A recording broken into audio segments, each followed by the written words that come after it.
Bonjour Anthony Morel. Bonjour Mathieu. La solution, mais oui, la solution pour réveillonner sans enfreindre les règles. En mode virtuel, Anthony, bien évidemment. sûr. Mais heureusement qu'on a la tech quand même pour mettre un petit peu d'ambiance dans ce réveillon confiné.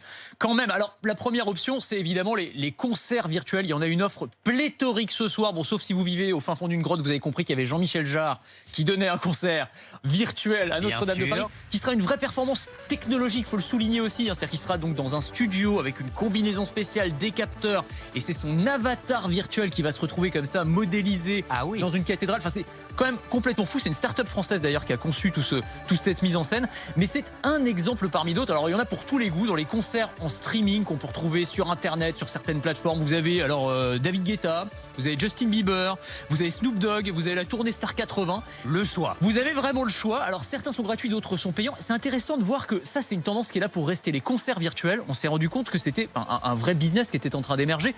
Vous avez des concerts. Alors il y a Matt Pokora qui a réuni 60 000 spectateurs lors de son dernier concert en mode virtuel. Ils sont tournés maintenant dans des vraies salles de concert avec des moyens extrêmement sophistiqués, avec un public qui est reconstitué, une foule virtuelle comme ça.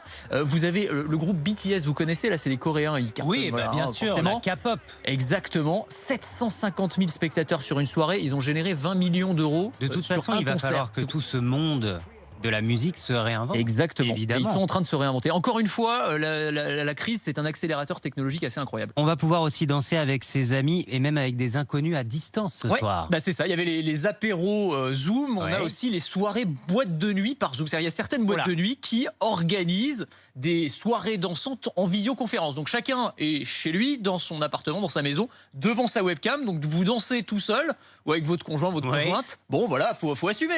Oui, c'est sûr. Et vous êtes en visioconférence. Donc vous avez des dizaines de petites vignettes où vous voyez d'autres personnes danser sur les mêmes sons que vous. Donc il y a un DJ. Alors certaines de ces Fermez les rideaux pour que les voisins vous prennent pas pour des dingues. Ils peuvent en profiter aussi éventuellement, pourquoi pas. Alors certaines sont payantes, c'est-à-dire qu'en fonction du DJ, ça va de 10 € à parfois plusieurs centaines d'euros. Vous avez des stars qui participent à ces soirées. Enfin, c'est assez fou. Il y a même des videurs virtuels pour être sûr que vous soyez dans une tenue un peu décente, que vous soyez pas tout nu en train de danser dans votre salon. Pour les autres qui regardent, c'est pas forcément l'idéal. Enfin voilà. En tout cas, là aussi, c'est une façon pour les boîtes de nuit de se réinventer, de chercher des nouveaux relais de croissance, comme on appelle ça, en cette période de crise. Et puis danser avec des robots.